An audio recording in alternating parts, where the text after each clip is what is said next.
I've experienced quite a bit throughout my life when it comes to the paranormal, and it all started at my old childhood house. It was a 3-bedroom, 1-bathroom home in Garden Grove, California. If you were to drive by and look at this house, it's cute and it's a little home in a good environment. However, the things I've experienced sparked my interest and curiosity about the afterlife. Everything in every room in the house felt awkward whenever I walked into it. I shared the middle bedroom with my younger brother, who was only 4 at the time. Once a month, I would have a nightmare of a girl sitting on our picket fence with red eyes aglow, staring at me with such a playful expression. She didn't seem happy that her family was there. Nonetheless, us kids. The strange part about that was, whenever I would have these awful dreams, I would wake up to find my little brother crying, as if someone had really hurt him. I never really took the nightmare seriously though. We had an old, rusty swing set that we loved so much. I was only 10 at the time. During the daytime, everything would be fine, and no strange feelings would occur.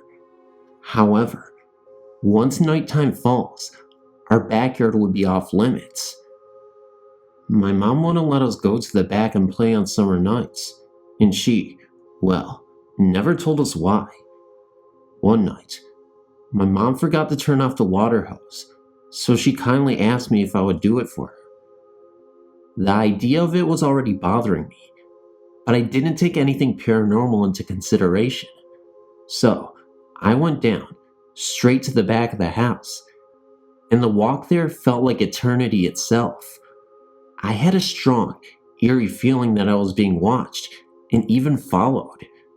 I bent down to turn off the hose and had a fear so strong that it made me tear up. I ran into the house and swore never to do the favor for my mother again. What made this incident particularly eerie was the fact that I swear I heard a sobbing. It was like in my mind, but I swear it was outside. In another awkward time, my mom was taking a shower, and I was in my room watching TV with my little brother. I heard her call my name, so I came to see what she wanted. She asked if I could go to the towel cabinet and grab her one. When I did, I walked up to the door in pure darkness, and I swear I saw a ghostly hand, but it was still a woman's hand with red fingernails. I immediately thought it was my mom's hand at first. The strange thing was, it was translucent. Like I said, a ghostly hand. But I mean, you could see right through this person's hand. So, naive as I was, I thought I said Mom, and instinctively handed her the towel.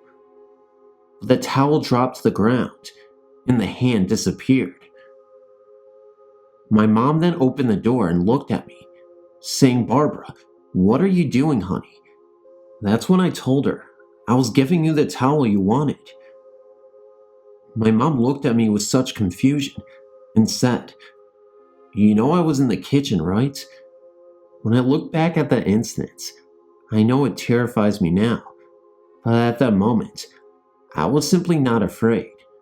I just chalked it up to something non-paranormal, and maybe my eyes were just playing tricks on me. But at that moment, it was pretty obvious that I was both hearing and seeing things come to life. Paranormal things at that.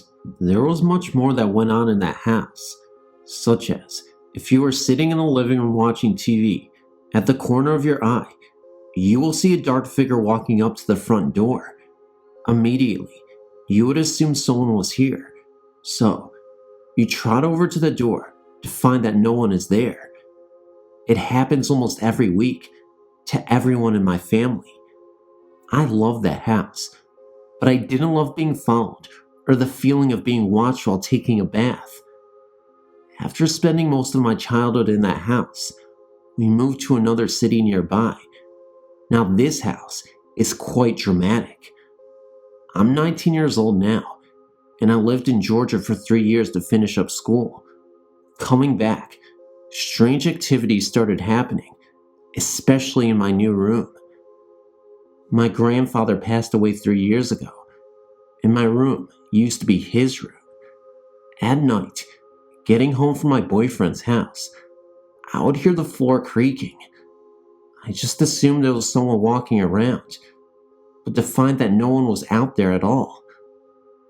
I remember one night, laying on my bed with the lights out and just the TV glaring. I fell asleep and woke up to see a pair of transparent, veiny legs pointing in my direction.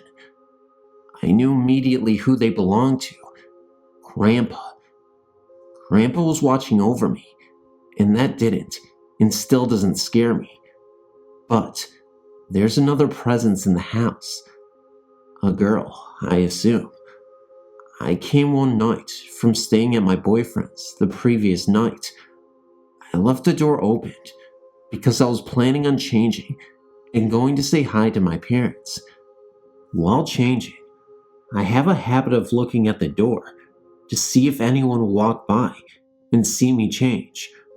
So, I looked a few times, and when I looked the last time, at the right side of my door, I swear I saw the apparition of a girl, her bright blue eyes, glowing and bulging right at me through the crack of the door. The eyes then disappeared. I trotted to the door, looked to my right, and nobody was there. Just then, it was my teenage cousin, Diane. But I looked towards the left side of the hallway, and there she was. I was absolutely freaked out in that moment. Well, those were some documented instances of my family's paranormal history. I hope for future sake that I never have to experience any of this again. Even though the first few incidences weren't that scary, and even my grandpa incident, I wasn't scared. However, if it were any kind of other ghost, like the one I was just talking about, I might be a little bit more frightened.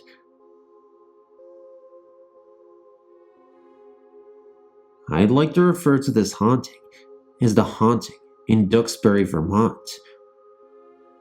We bought the house from the niece of Leo Morse in the fall of 1999. Leo lived here his entire life. Shortly after we moved in, we heard strange footsteps on the second floor when we knew no one was up there. During one such incident, my husband, myself, my 2 children, and a couple friends heard someone walking across the floor in the upstairs bedroom as we all stood in the living room below. One night, when I was taking a bath and was lying back in the tub with my eyes closed, I suddenly felt very uneasy, like someone was staring at me. I looked behind me to where the door was and saw this transparent mist, and it disappeared within a second. The door creaked open just an inch, and I screamed my head off. My son, while still in high school, had similar experiences of being watched by someone who couldn't be seen. Our television has also turned on by itself on more than one occasion. Our channels have changed, with the remote sitting out of everyone's reach. In the fall of 2007, my husband had just walked upstairs to go to our bedroom when I heard him hollering at someone and asking him what he wanted. We all ran upstairs to where my husband stood in the doorway to our bedroom. He was staring at the back wall of the other bedroom, pointing to no one and yelling, tears in his eyes, for someone who no one else could see to get out. This lasted for several minutes until the man, whom my husband said was in his early 30s, brown hair, clean shaven with round, wire frame glasses, dressed in a flannel shirt and blue jeans with the bottoms of the legs rolled into cuffs, disappeared. It was a very restless night that night, and my husband, who is not drunk or on drugs and isn't prone to hallucinations, doesn't like to talk about it much, but is very adamant that it truly happened. We haven't had any more sightings since then, but I still hear footsteps and unexplainable bangs and thumps coming from upstairs every morning after I get up, and I know my husband is still sound asleep in our room.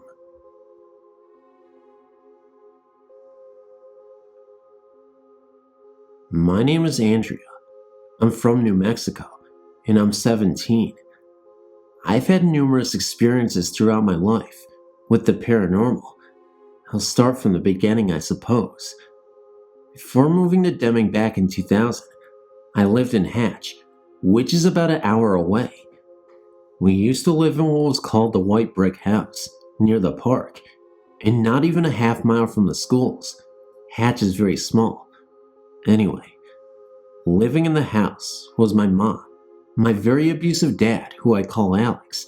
I don't even call him dad. My 2-year-old sisters, and my older brother, and me, the youngest. I don't remember the experiences in any specific order, but I remember them as if they happened yesterday. They are all very true. Believe if you want. We had a certain room called the back bedroom that no one really liked to go to, at least not alone. This room had an extremely strong presence in it, and it was only when you entered it you could feel its presence. You could stand in the doorway and look in the bedroom and feel nothing, but as soon as you stepped, that all changed. You feel like you're being watched by one great evil spirit, or a great number of evil spirits. You would have to leave. It was so uncomfortable. We couldn't even get any of the dogs that we had throughout the time we lived there to enter that room. While there was that room, there was also other things that happened in the rest of the house. One night, my mom swears up and down this happened, and so does Alex. They were getting along, a rare occasion. I love these nights. My mom put all 4 of us to bed, so her and Alex had some alone time, and were relaxing together in the spa, talking one night. In the middle of their conversation, both my mom and Alex saw the shadow of someone walk past the doorway of the spa room. My mom thought it was one of us that had gotten up in the night and went to check in on us, only to find us all snoring in bed. Her and Alex then asked us the next morning if we had gotten up, and none of us had. Another time, me and my oldest sister were playing in what we called the second kitchen that had a room off called the craft room. My mom paints ornaments in there. We suddenly smelled a strong perfume that didn't smell like any perfume made today. Then we heard a conversation between maybe 4 or 5 people. We looked in and saw 5 older upper-class people in clothes from the early 1900s time. I remember one man specifically. He was bald, with a brown beard, and a looking-glass eyepiece like the rich people would wear back in the day. He was wearing a black penguin-tailed suit with a white button-up underneath. He looked somewhat pale, but not very transparent. He turned his head slowly and looked straight at me, not my sister, and nodded his head. Shortly after, he continued to speak with his company. I ran to my room and stayed there for the rest of the day. We had an organ in the living room, along with a drum set and Alex's guitars. We're all musicians. Amps would turn on, even when they were unplugged. The organ played as though a very experienced pianist were playing it. Piano was one thing none of us really learned how to play, so it was obvious none of us was playing it. There were times when the dogs would follow something we couldn't see down the hallway to my room and Alex's room. My older brothers one night got up to get a drink of water in the second kitchen, and that's where the laundry room also was. He's 22 years old now, and still swears this is true. He saw a tall figure standing by the washer and dryer near the back bedroom, and he felt it as an evil being. It just stood there, glaring at him, but never moved, as if it was frozen, but with the evil expression looking at him wherever he moved. He figured it was Alex. He shouted out Alex's name, but didn't hear a response, so he figured he was mad and went back to bed. The next morning he asked Alex why he was so mad at him. Alex just looked at him and said he was at the bar. My other sister said she was walking by the back bedroom one night and swore she saw a black figure out of the corner of her eye, standing straight up against the wall, and it tried to grab her with its arms, but couldn't reach, as if it was restrained. After Alex left, we moved out of the house and into a little apartment. There's only been one thing that has ever happened to me there. I got up in the middle of the night to get something to drink, and as I was going back to my room, I saw what looked like a little blue orb, glowing in intense blue. It moved around for a few minutes, before ultimately dissipating into thin air. Aside from these apartments we lived in, we also moved into a trailer not too far from the white brick house. This house was always said to be haunted because the man who used to live there died of a heart attack in either the yard or the bathtub, and he had 2 dogs that died of mysterious causes after he did. It was almost as if they died of a broken heart. There would be nights when we could hear the clicking sounds of a dog's nail on the tiles. I was in my room reading one night when my whole dresser just fell over. No reason for it just to fall over. My friend and I, Rosario, and my sister were all in the living room one night when we heard a window shatter come from my room. We never found a single shard of broken glass in the house or even outside, even though the sound came from inside. Finally, I would always see the shadow of someone walk into the laundry room, and no one would be there when I looked. All of these incidents were fairly alarming to all of us, and I'm convinced that they were being followed by the same evil spirit that resided in the red brick house. These days, I never experienced any hauntings, and I'm very glad that this is all over.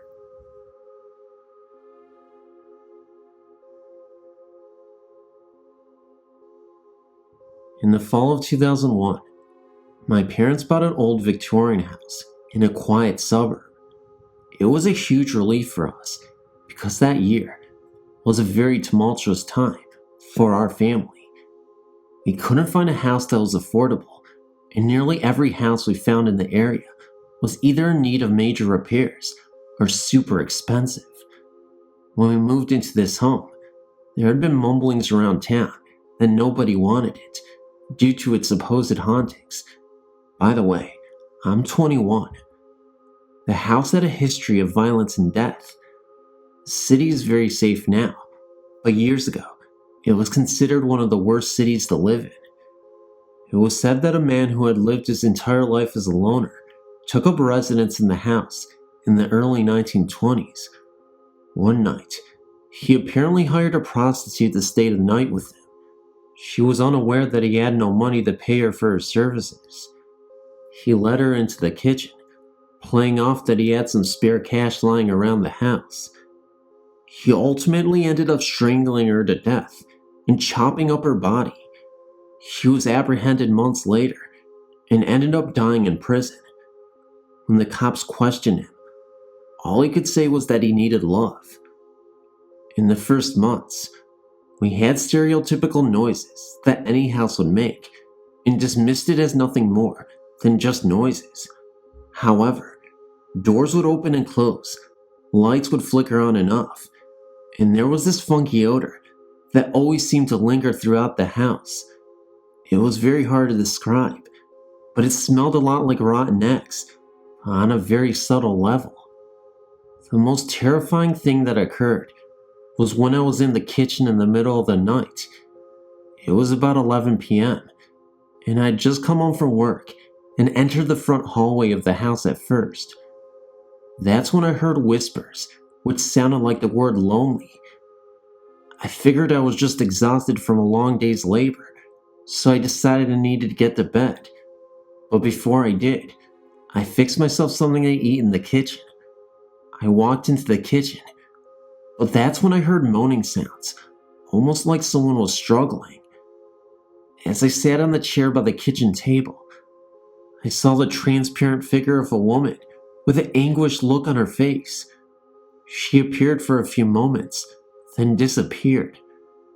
She looked like she was from another era and wore all black. Her face looked disfigured and beaten. It terrified the living hell out of me, so I ran upstairs to get my parents. I guess I just needed some comforting, and I found out they weren't home yet. There were other incidents that occurred in the house. My mom actually told me that she was in the laundry room when she could distinctly hear the sounds of a growling man in the laundry room late at night. This was something that seemed to happen quite frequently around the same time, and always only in the laundry room, nowhere else. It was never something really loud and startling. It was always faint, but insanely scary. There were times that we would see two shadows in the corner of our eyes, constantly walk back and forth from the kitchen to the living room. Again, this was subtle. When anybody would actually turn to directly look, these shadows would be gone. Most of the time, we always thought it was just our eyes playing tricks on us, and even after my incident, I still thought that. Anyway, that's my story. It might not be too exciting compared to others, but it is creepy and insane. I'm glad I don't live in that house anymore.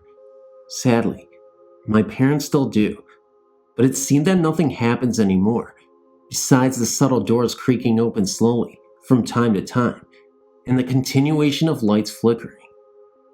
Thanks for reading. Hello, Phantoms, and welcome back again to another narration of epic proportions. I'm your host, Phantom of Darkness, and I hope you enjoyed your narration stay. I don't know what I'm saying, guys, as usual, but thank you again for tuning in. As always, I invite you to comment, like, share, and subscribe. Really try to comment and really try to leave a like, subscribe if you haven't subscribed already, and share this video because I know I've been kind of delayed in getting a video out to you guys, and the algorithm hates me if I don't, upload as soon as possible. So please make sure, you get this video out and share it because there are some really good ones in here. I know I say that for every video, but it seems like every video I read, or every video I make rather, actually gets better and better, with the stories and whatnot. So please don't forget to, comment, leave any kind of support, and share. That always helps, like I said. And before I slur my words even further, I'll move on to a different topic. Seriously though, that guy was being a little bit too humble about his last story. That was one epic story and probably my favorite stories I've ever read on this channel. It was amazing. It was full with energy, and I don't know what that means, and I'm slurring again. I'm just going to leave, guys, because, I know I said I would talk about a different subject, but obviously I'm just messing things up. So I got to go. Love you guys. I'll see you in the next video, and remember to keep the lights on if you're too scared to hug your trousers. Thank you. Goodbye.